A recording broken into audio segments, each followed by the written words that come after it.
what's the biggest lesson from recovery is that I'm still me. I'm still who I've always been. As I was starting to create uHuman, I was really drawn to the idea of, well, what if we incorporate also some arts therapy tools? She should be the change that she wants to see in the world, as opposed to trying to force other people to change. Hi, my name's Morgan D. Stewart. I'm an actor, producer, writer, and co-founder of uHuman. And this is The Layered Onion. Peacemongers. Yeah, so it's a very simple concept, but from that concept, I kind of was able to look at some of the things that, I guess peace becomes a catch-all for all the things that I sort of wished I could protest about, but I felt like I was alone in it. And so the idea of this young woman kind of standing on a street corner, shouting her way into people's lives, trying to advocate for peace, having that juxtaposition, I thought would be really interesting to film. But yeah, I had the idea when I was in acting school. I had a friend who looked like Kitty D with the red hair, and she was very just larger than life. And I thought, oh, she would be great.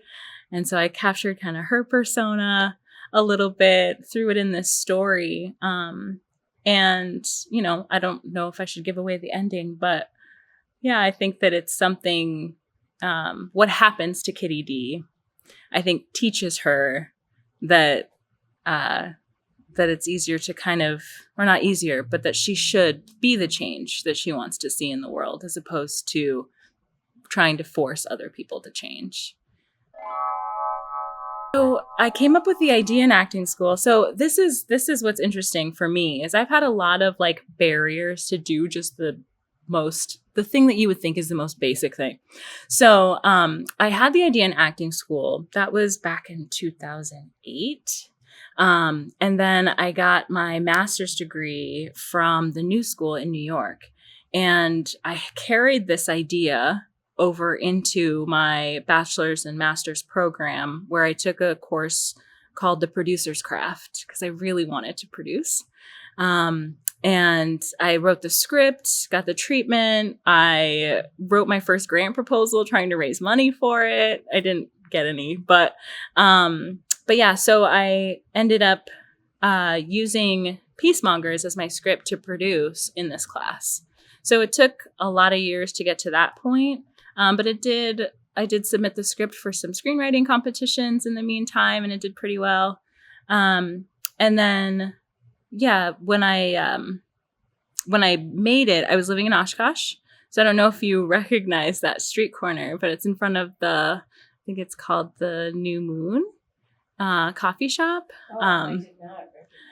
Yeah, and it was just a couple years after Johnny Depp had come through with his movie, so everybody was pretty excited that I was, bringing a crew there to film a movie. But we filmed it on a weekend in Oshkosh, and yeah, that was something that I did for class, but I also did as part of a portfolio, and yeah, I like it.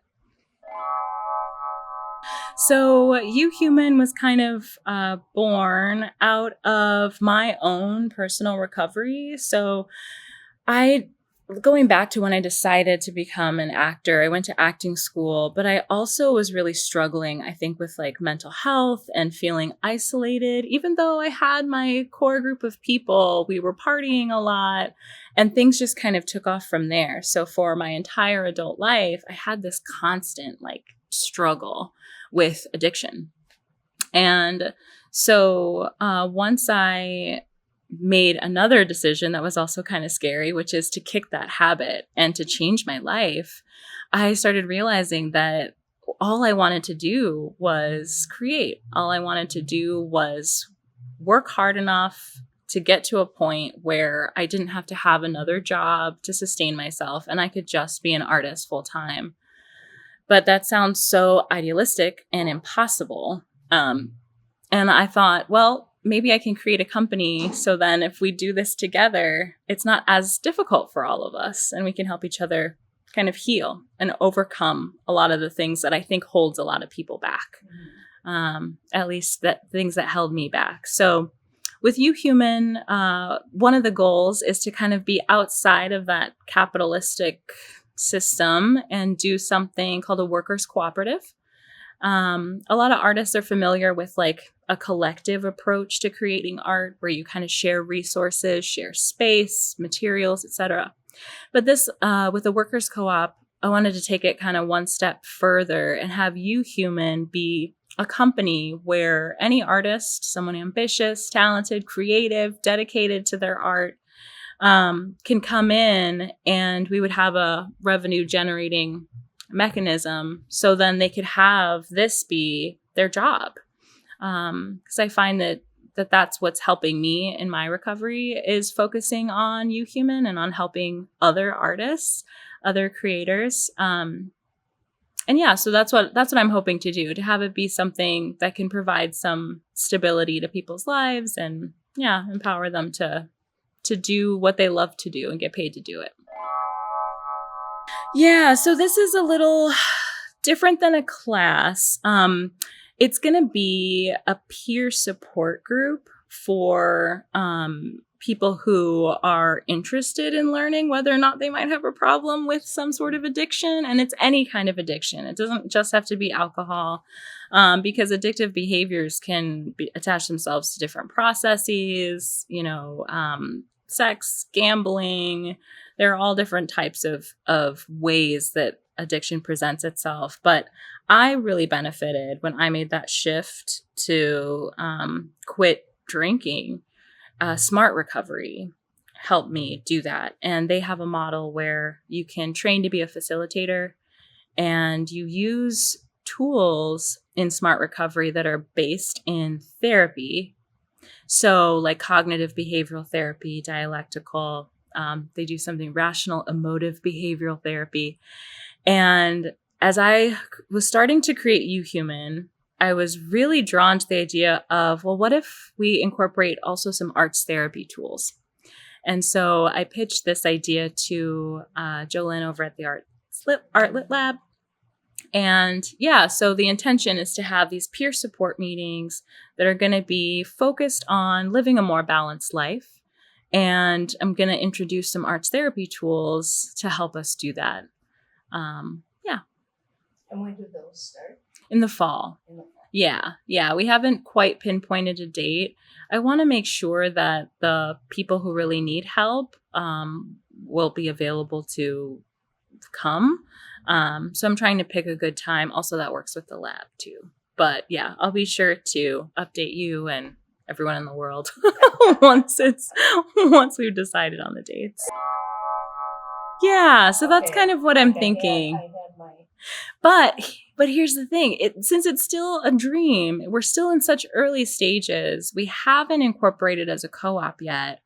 I really want to attract those people who would be interested in figuring out what uHuman is together. So I want to leave things open, because here's what I realized too. My aha moment was like, well, if I wanted to make a film today, I would need to hire a variety of artists. And I thought, well, what if we all already worked here? What if there was already someone who could do costume design, someone who could do the scenic design, what if it was all here already and I didn't have to go out and search?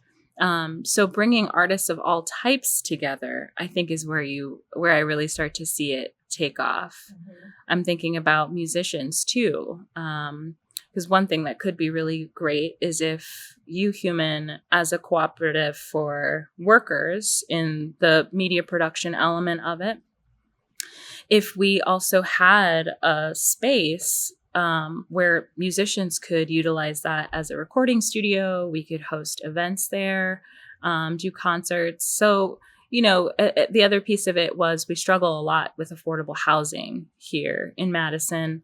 And I know that a lot of artists, we have these side hustles and rely on our partners and spouses to help us with health insurance. But we rely on them because rent is so expensive and making any kind of living wage is difficult. So I thought, if we're all going to be working together, maybe we could have also some affordable housing units there too. So it would be kind of a mixed use space. So you see how this dream gets really, really big. But I still think that it's possible. I'm committed to it. So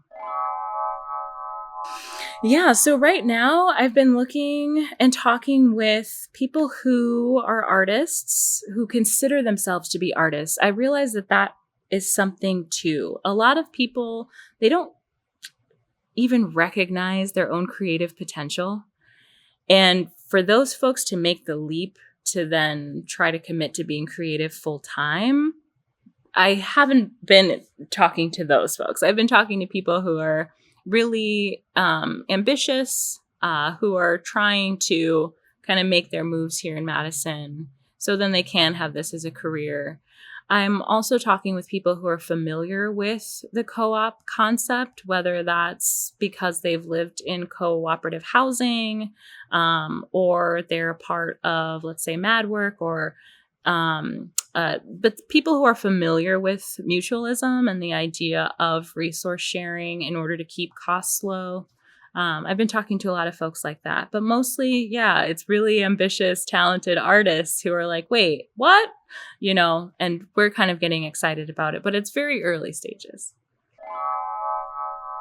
That's a good question. I think it's going to take all of us, honestly. I think it's going to take, I think, a commitment to wanting to see that shift. And I think there are a lot of small steps we can take. So, for example, empowering artists to request a living wage or demand a living wage for some of their services. I know a lot of artists who, in order to get their foot in the door or in order to generate buzz, they offer a lot of things for free, or they don't count their time that they're putting into a project. They don't bill for that. They just kind of bill for the product and for the materials. And so one thing I think that can change is if we started to demand that artists are paid for their time the same way a mechanic is also, you pay for the labor as well as the parts. That's one step we can take. Another big step, I think, and this has been difficult in Wisconsin, but getting some tax credits for doing film production here. I know that would help on the film side of things to draw more business, more entertainment industry business here. For example, I'm working at a place where I've learned they don't really emphasize entertainment law as much here because we don't really have a huge entertainment market. They focus more on sports in terms of that and intellectual property for science materials and things like that. But I would love to see more art being brought here, and have Wisconsin, particularly Madison, I think, become more of a hub for film media production. What's the biggest lesson from recovery is that I'm still me. I'm still who I've always been. I just feel like I'm able to shine a little bit brighter. And those old habits, there are some other patterns and things that I'd like to see improve in my life, but I'm able to see those with a lot more clear eyes now. The culture is shifting where people are not pressuring folks to drink if they don't want to. I think we're helping to kind of get the word out around some of the etiquette of, like, if someone's not drinking alcohol, you don't have to assume they're pregnant or that they're ill. Just let them drink their water, whatever it is. I've also seen a lot of mocktails being offered in bars. So then the idea or the concept of bars being a place where you want something tasty and something crafted, something tasty, something crafted, something you can enjoy with your friends and have a good time. Like, alcohol doesn't necessarily have to be involved. I've seen that a lot too. But I think that what's really effective is people are seeing a lot of the detriments of it, just on a larger scale. How many OWIs, DUIs, domestic violence cases involve alcohol. It just can be really dangerous. And so I think people are kind of just being more accepting around, like, yeah, it's fine if you don't drink. I don't think people care as much. Yeah, and that's kind of why you can tell that there is something about these mind-altering substances where it's about connection ultimately. You know, I think people don't mean to peer pressure, but they want you to be with them. They want you to be on the same level. You know, I think, you know, as someone who used to drink a lot, if you're hanging out with people who are drunk and you're not, it's very disconcerting because their behavior is completely different. And I remember a lot of times starting to drink a lot to try to catch up with people who were ahead of me, right? So I could be at their level. So it really is about, I think, connection. And so, yeah, as much as people don't mean to peer pressure or don't mean to ask a bunch of questions about whether someone's drinking, they just want you to be with them. But I think we can kind of go the other way too, where there are folks who stop drinking or don't drink just to try it so that they can see like, hey, I should check just to make sure I cannot drink at this party or so I can hang out with you and support you in your recovery. I've seen a lot of that too. Some people at certain stages don't believe that recovery is possible for them. And it's really sad to see them kind of give up and say, you know what, this is just how I am. This is what I'm going to be doing for forever. So I just kind of wanted people to know that recovery is possible, that it's not a destination, and that you really do have to kind of commit to living your full life, which is hard. You can find more about uHuman at uHuman.info. That is the letter U and the word human.info. This is Morgan D. Stewart. I'm an actor, writer, producer, and co-founder of uHuman, and this has been The Layered Onion.